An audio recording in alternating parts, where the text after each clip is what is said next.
Parenting today is very challenging. However, there are skills and strategies that can be learned to help any parent navigate these challenges with greater confidence. Join us today on Real Family Talk as we sit down with new parents to hear their best parenting hacks and key strategies they've learned along the way.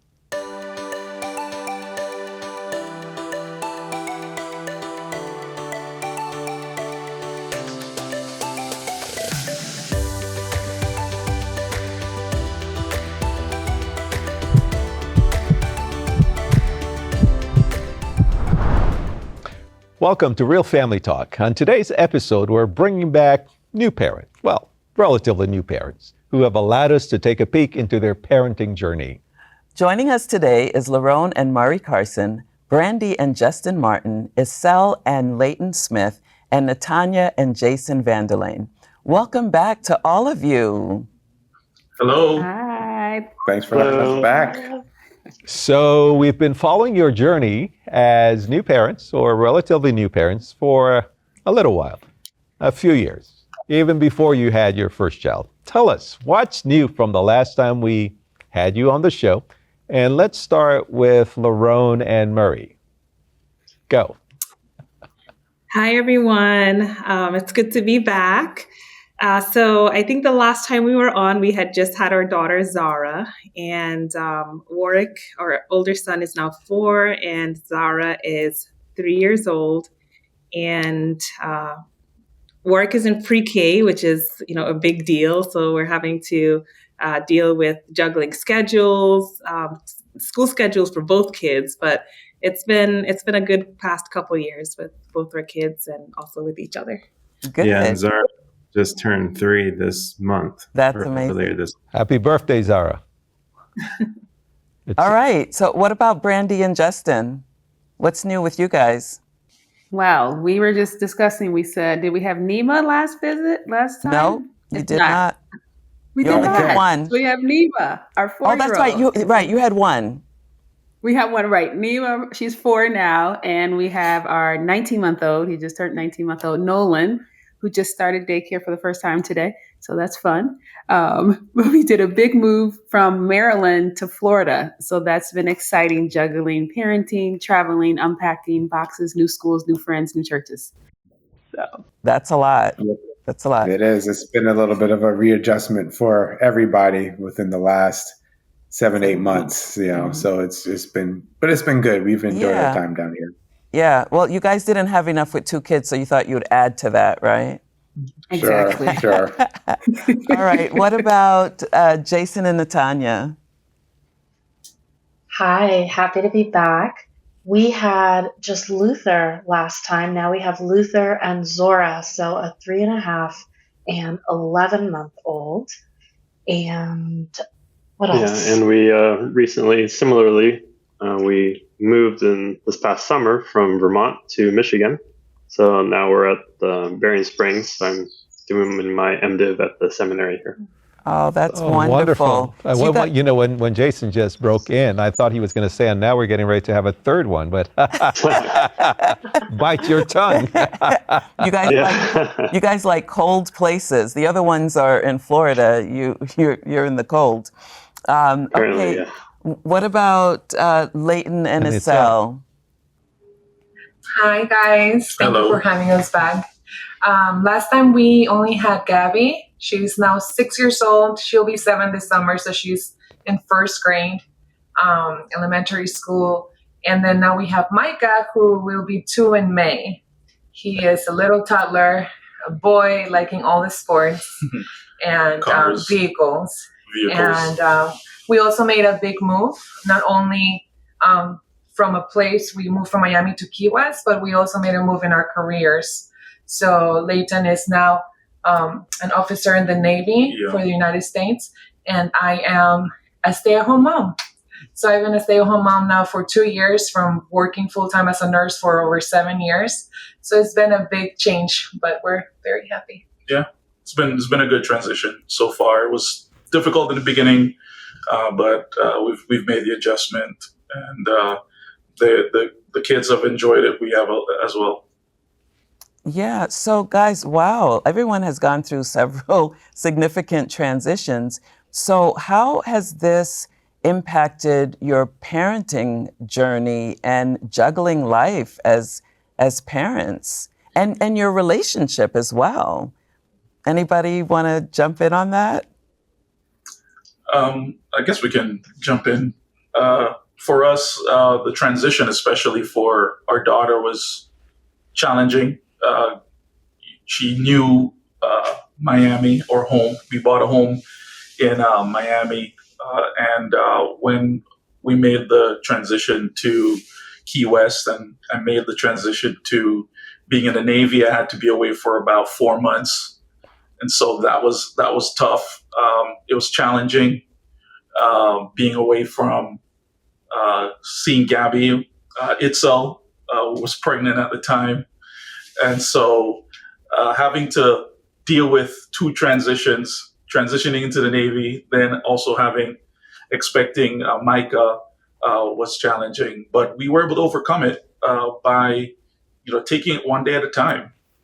Not being too overwhelmed by what was ahead of us or what we were going through, but deciding just to just accept it as it comes. I think that's what we ended up doing. That is the reality of parenting and life. Change is going to take place. So parenting can look different for different people.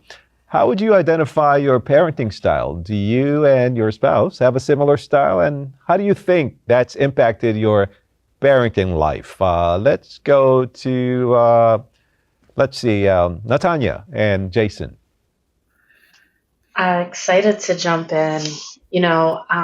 Anticipating our transition, we found a therapist to kind of hold us accountable. I was 3 months postpartum, and moving to Michigan, we knew it would be a big challenge. And we talked a lot about parenting style and family style, and what it looked like to keep that gospel oriented, because we didn't necessarily fit into any of the fixed boxes. We're not gentle parenting. We're not rigorous parenting. We're really deep listening and trying to see our children as teachers, and this all is a learning trajectory. Yeah, I think one of the things in our parenting style is this recognition that definitely in the early years, but probably for a very long time, we act as the God figure, the image of God to our children. And so what they're learning about what God is like is through us. And so trying to model whatever interactions we have in the way that we want them to perceive and experience God as they grow up and learn to have that relationship on their own as well. Yeah, because we were both parented in very different cultures, right? Right. So braiding that dynamic, we had to come back to the outcome that we both wanted, which was the gospel manifest in our home. Yeah, and that's very powerful because children do see God through the eyes of their parents. And so if you're reflecting the character of God as loving, and he is loving and compassionate, what I hear you saying is that you're trying to convey that to your children. You want them to see God through you and how you parent them. So that's beautiful. The reality is, despite the fact that you come from different backgrounds and different parenting styles, if you can just concentrate on the gospel and reflecting Christ, then you're getting your job done. We have much more to talk with the other couples too as well, but it's time for us to take a break. And when we return, we'll continue talking with our young couples, so stay with us.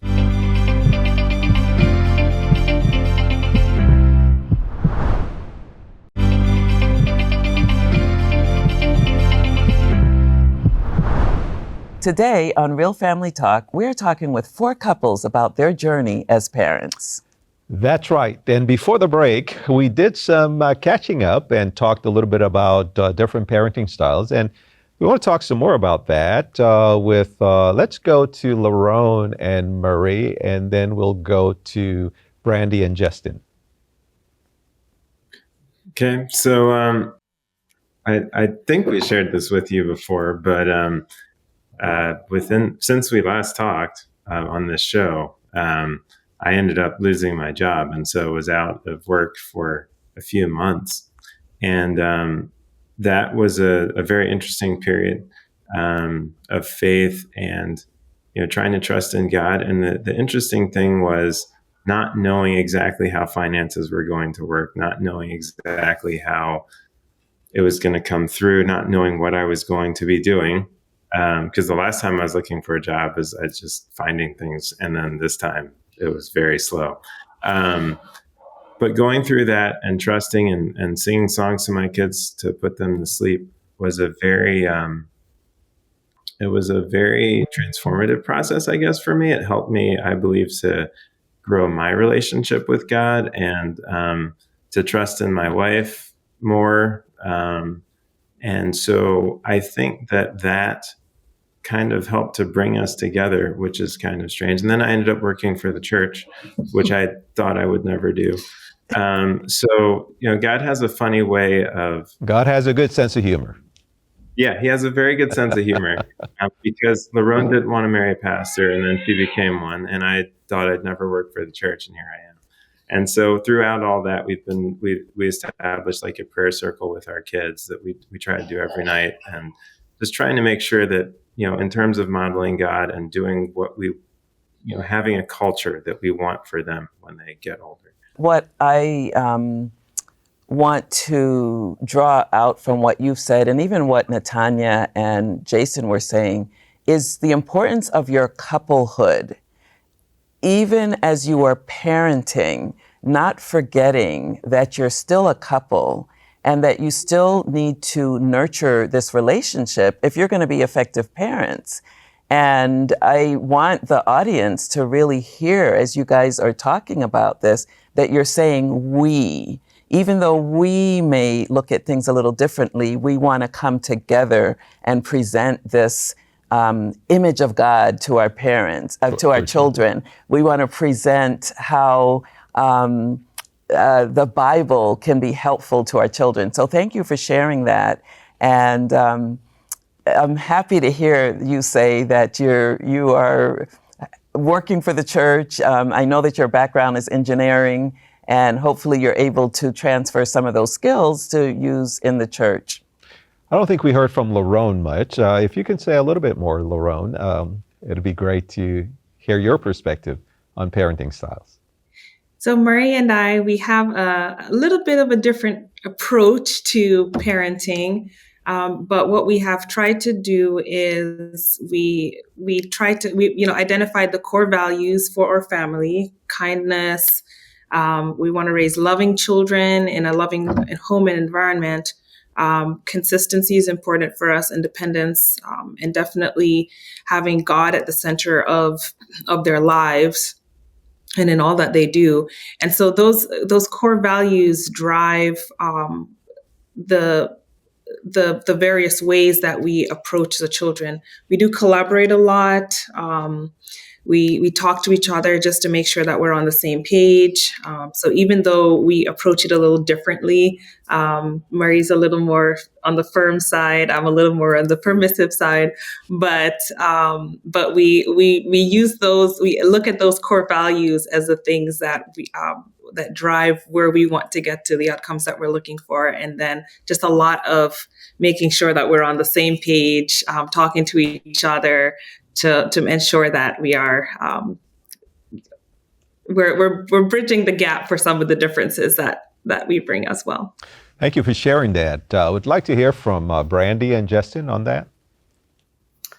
Yeah, so like Murray, I was also unemployed for a little while. And so when we moved down to Florida, it was definitely a learning experience for me. So our parenting styles are pretty similar. I think we allow them to be independent, to kind of experience their own things on their own way in a safe way. I think that's really our main thing is explore, grow, but do it safely. And it's been amazing for me because Brandy has been going to work, and so I've been at home with the kids, and it really shows you what kind of God we serve, and what kind of patience He has with us, right? Because there are times where I'm like, this is a bad idea, and we've talked about this a couple of times, and understanding, they're young, so they are not picking it up completely. And I kind of feel like that's how God kind of looks at us sometimes. We're like, we've talked about this before, but yet you keep doing it. So it just shows me the kind of patience, the kind of love that God has for us. And being a parent, I think will really do that to you, and kind of show that love. Okay, we have about 30 seconds to give to Brandy, maybe 45. If you can tell us in brief your perspective. Yeah, I would second that. I think we're pretty similar as far as when it comes to treating others as we want to be treated. And that's how we are with our kids. Like, I wouldn't want to be yelled at, so I wouldn't want to do that to our kiddos. So we are very big on share with your feelings, okay? But also be consistent with, this is a no, this is a yes. But we want you to share, but we also want to have that structure and to make sure that we're instilling all of our Christian values in our children, but also making sure that we're reflected in ourselves between each other as well, too. So that's a big thing for us. Hey, you did that well. Yeah. No, again, what I really hear you guys saying is how you are looking at God as a parent and seeing how much God loves us as you parent. And there's nothing better than parenting to fully understand how God has to deal with us every day. So that's really powerful. Amen. And I really appreciate Murray and Justin sharing so transparently about how difficult it was for you to lose your jobs. And both of you are very technical guys. Murray, an engineer, Justin, you're a computer scientist. And, to have to stay home and take care of your kids. But what's beautiful about that is that as dads, you did it and were able to allow the Spirit of God to work through you as you process a new reality in your life without destroying the family. So this is hopefully going to be very helpful to viewers who are watching this, because the loss of a job is very traumatic for people, but especially for men. So thank you for sharing that with us. So when we return, we'll talk more about drama-free vacation planning and anything else that you guys, that our parents want to share with us. So stay with us.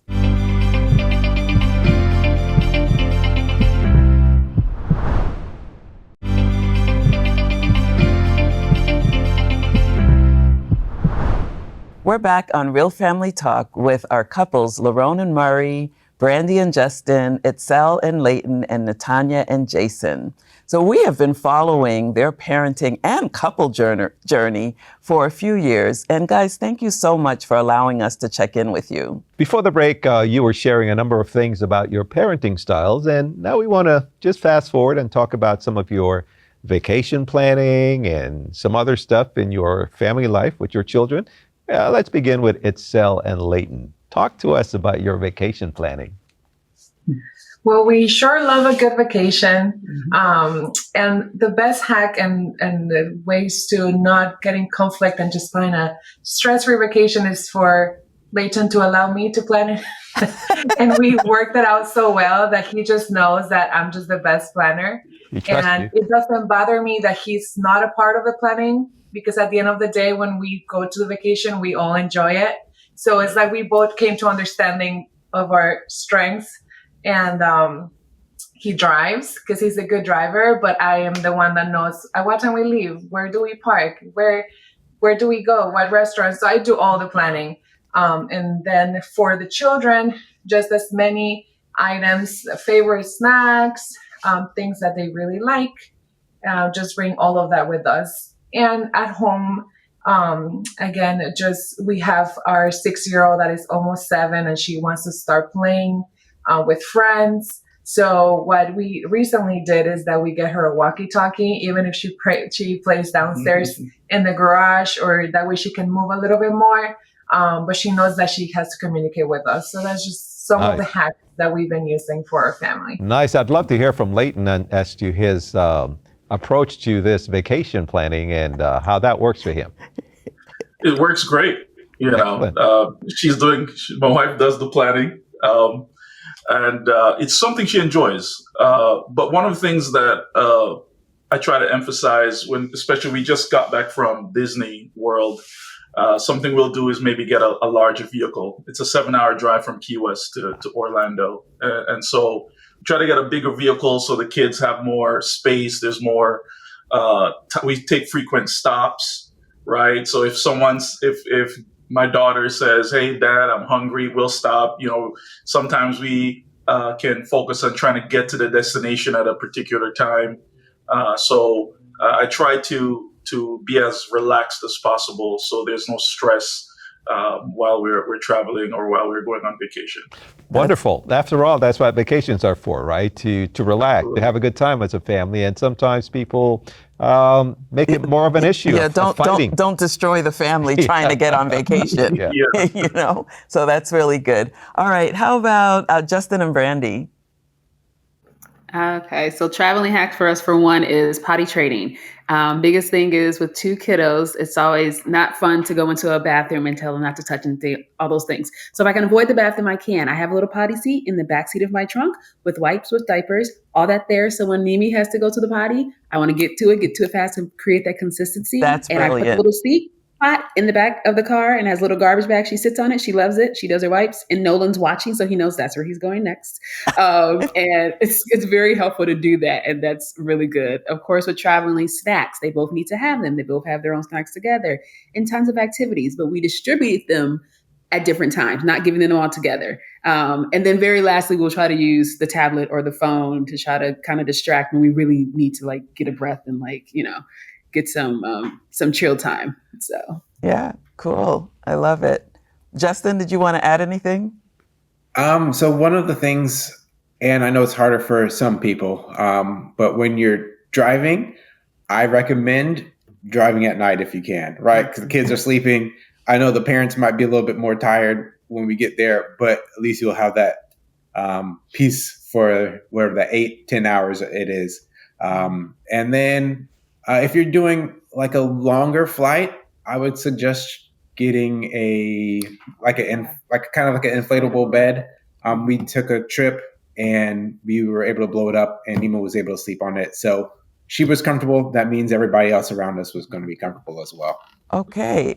So, but you had to buy an extra seat. Of course, she's older now, so. Correct. Yes. Yeah. Okay. So we were trying to go everywhere before she was a ticket, but now it's no longer. Cool. All right. How about Jason and Natanya? Yeah, I think one of the things that's true always in parenting, but especially when you're traveling, is that more challenging behavior is almost always symptomatic of being tired or hungry. Mm-hmm. Which I guess is true of adults too. But if we're tempted to kind of think oh, why are they not listening? Why are they not behaving so well? And it's probably because we need to give them some food or help them sleep. And just taking care of all their needs will help set them up to be able to be the most agreeable and enjoy the experience. And also leaning into their interests on vacations. We're big road trippers, and I loved the tips that were just shared. Similarly, Luther, our eldest, loves music, and we were really surprised to find that he will listen to a whole album or playlist before we even get to a last resort screen or something of that nature. We would think he was sleeping, but he was just intently listening to the music. And so really finding their interests. He's also into anything with an engine. And so everything from wind turbines to planes, we'd play I Spy and really get him engaged in the experience, because it really is fun for the whole family when you dive in to what feels restorative for the whole.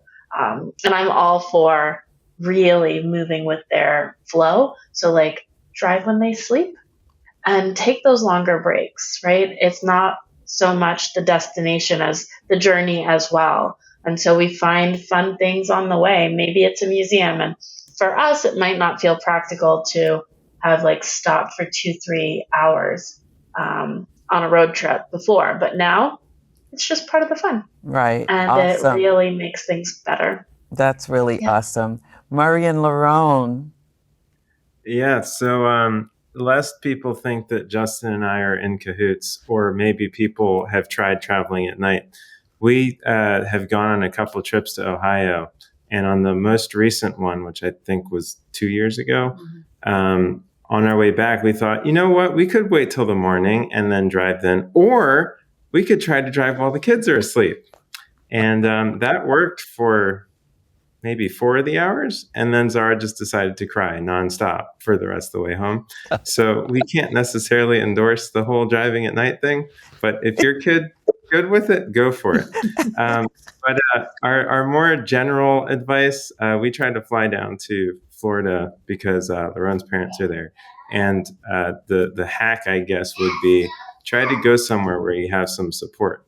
But while we're on the plane, Laron has some thoughts about that. Sure. So one of the things that we do, we pack a meal for our kids, and that takes quite a bit of time on the plane. So they're eating, they're engaged. We also do activity bags, whether we're in the car or the plane, that keeps them occupied.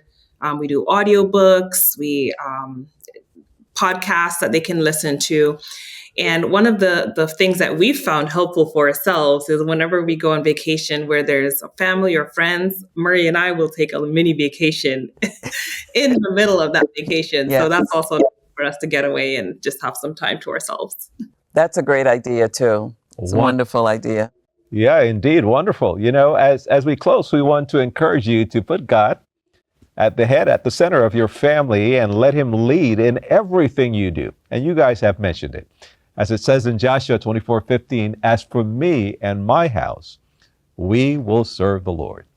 Thank you so much for watching Real Family Talk. Join us again when we'll share more about strengthening families and inspiring hope. See you next time. Thanks, guys.